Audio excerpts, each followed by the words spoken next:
Hi, I want first to thank the organizer of BioFabrication conference for having invited us to give this keynote today.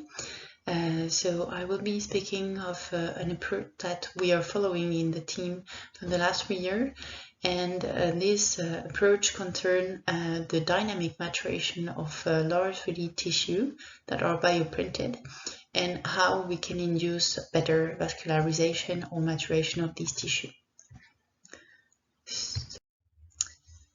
A bit of context, this approach was developed by our platform that is 3D Fab. It's a unique French innovative technological platform that aims to develop 3D printing technologies for healthcare and life science. We are grouping scientists from 3 different laboratories that bring their expertise in different fields, especially rheology or material or 3D printing, and here cell culture and tissue cultivation. So thanks to different grants and funds from the national state, we were able to equip our lab and platform with different kind of equipments. Some are used for printing of thaw material, but some are used for the printing of soft material, and this is what allow us to either do some bioprinting, but also some printing of medical device. And you will see further in my presentation that we also use in this project some other function from these type of equipments. So I like to introduce this topic by presenting this specific picture presenting futuristic way of producing organs. So the aim here is really to focus the bioprinting for regenerative medicine. And we like to see it as the deposition of biocompatible material seeded with living cells in order to ultimately produce large functional tissue. So on this picture, you can emphasize different kind of points and criteria. If you want to produce large tissue, first you will focus on tissues that are around 100 centimeter cube. So this will induce the fact that you will need to have dedicated sterile vessel to print them and also to cultivate them, because they will need long-term cultivation to be mature and functional. And also you need to have an automatized fabrication, which is given by the bioprinter in our case. So going back to the basics, if you want to print large-scale tissue, you will need ultimately to have in this tissue a large number of cells, over a million cells. You have two options. Either you expand the cells prior to the bioprinting and you deposit these cells during the bioprinting, or you induce an active cell growth within the bioprinted tissue structure.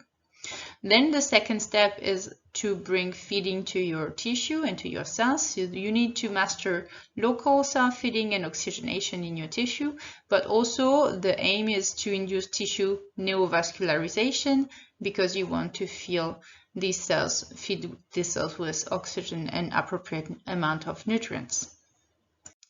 So here is the strategy that we developed to answer this question. First, we are based on a micro-extrusion technology that is performed with this 6-axis robotic arm, and we are printing a proliferative bioink formulation that is seeded with few amount of cells. So after the cross-linking, you will have cell proliferation as a first phase, and then a tissue maturation that can last over 20 but even longer period.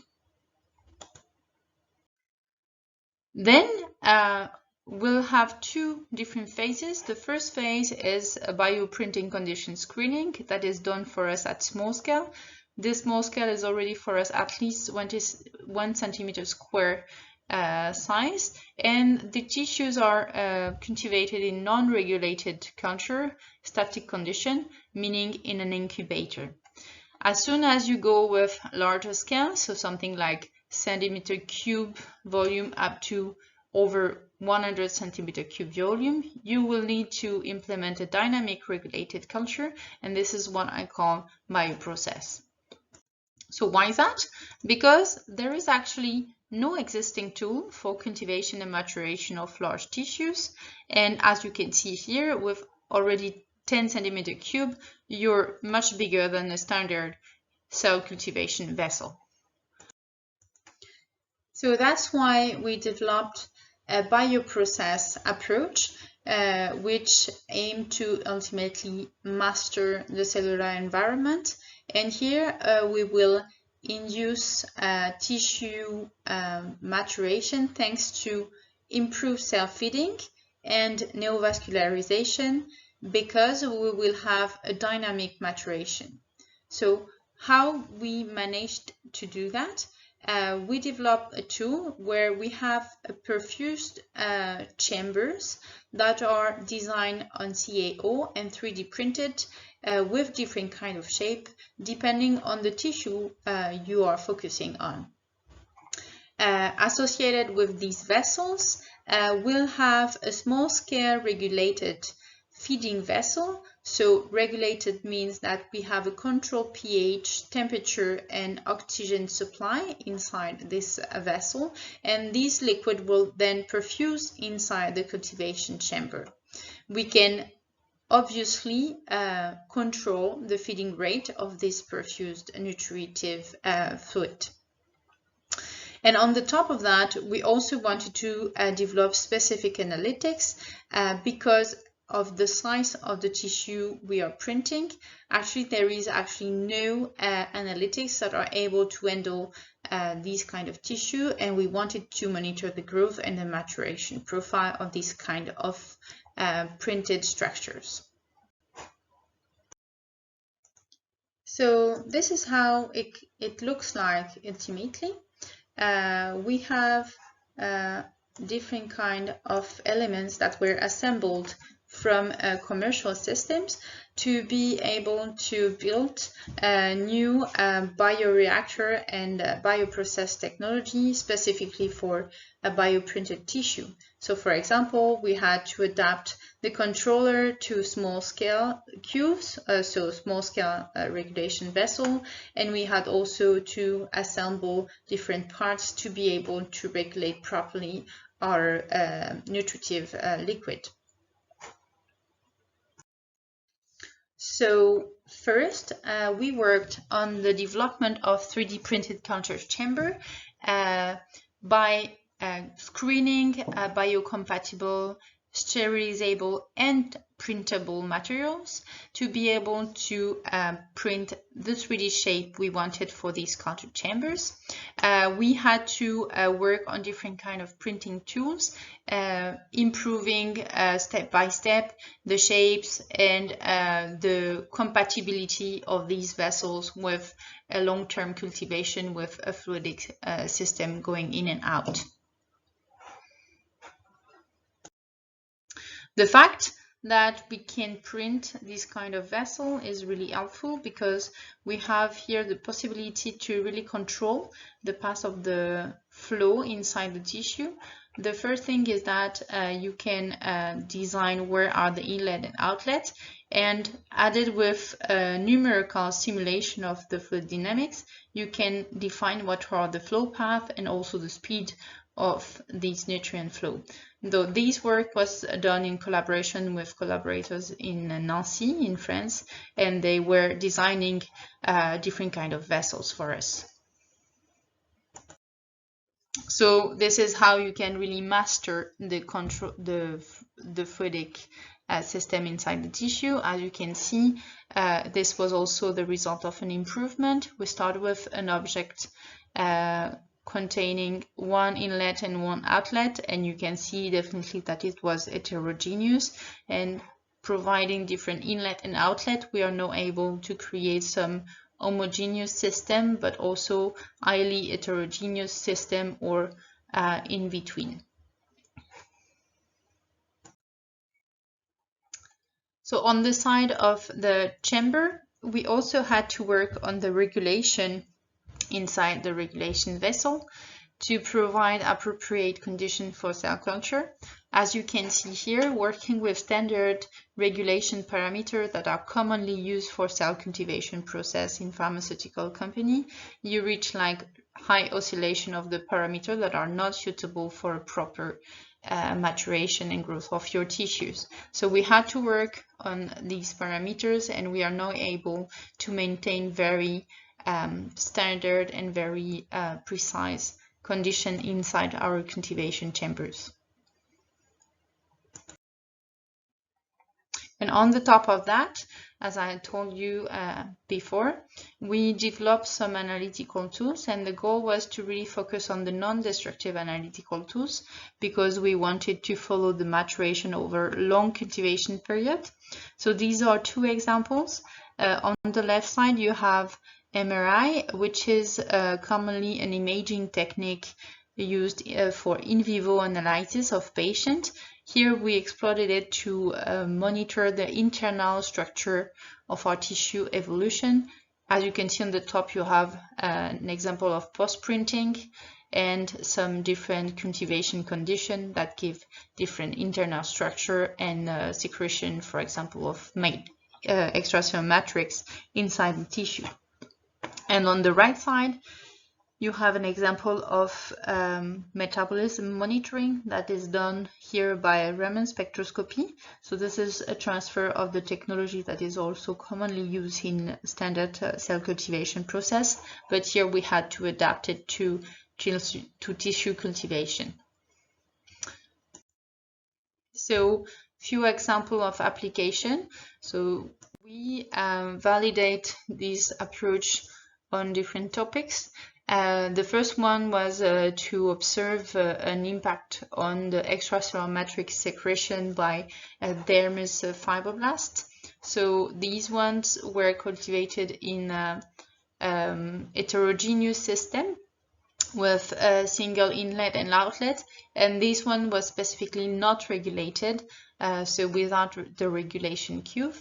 So what you can see here is that depending on the flow path and the intensity of the flow inside the different slice of these objects, you will have zone with more or less extracellular matrix secretion. So in green you see the collagen, and in red you have the standard matrix. So you can see definitely that in this last zone you have more secretion of the collagen by the cells.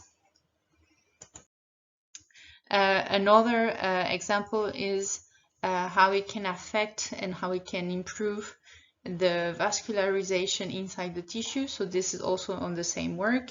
We had cultivation between fibroblasts added with microvascular cells, and we were able to detect in some specific zones the vascularization ongoing with lumen created, but also like vascular network that are also here labeled with EN4, while you don't see them on the top with the mass trichrome. And finally, we were also able to prove that providing fluidic feeding inside the tissue with a dynamic and controlled feeding to favor homogeneous repartition of the media was able to induce more cell growth inside the bioink.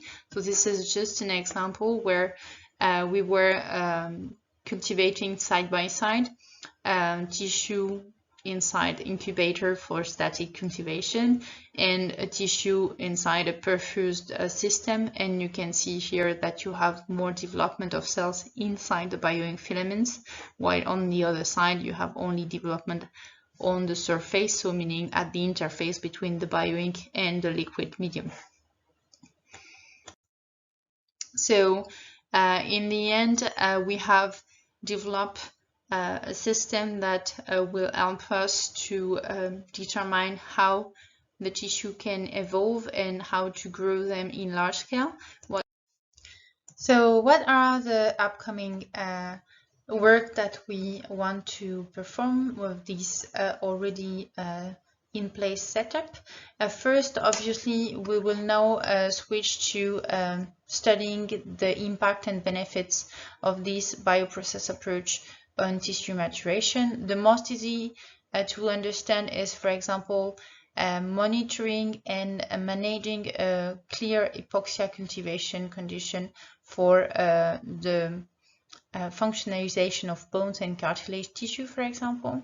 But we also plan to work on improvement of our cultivation chamber, first by investigating new material for printing them, but also by integrating other single-use technology for improving the analytics of this chamber.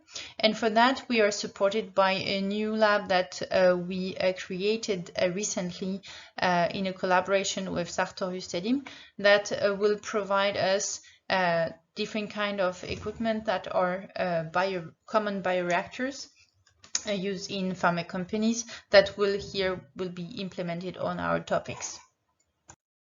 So I want to thank all the contributors to this work to be able to present this work today, especially the people from 3D Fab team. So Christophe Marquet, that is the team leader, but also the students that are performing these studies, and our researcher that is expert in rheology, but also some collaborators in academia, especially Céline Loubière and Eric Olmos that work on the simulation, and the different industrial partners that we have that loan us the equipment to perform these essays. So I thank you again for your attention, and please feel free to contact me for any question at my email address. I will be happy to answer you.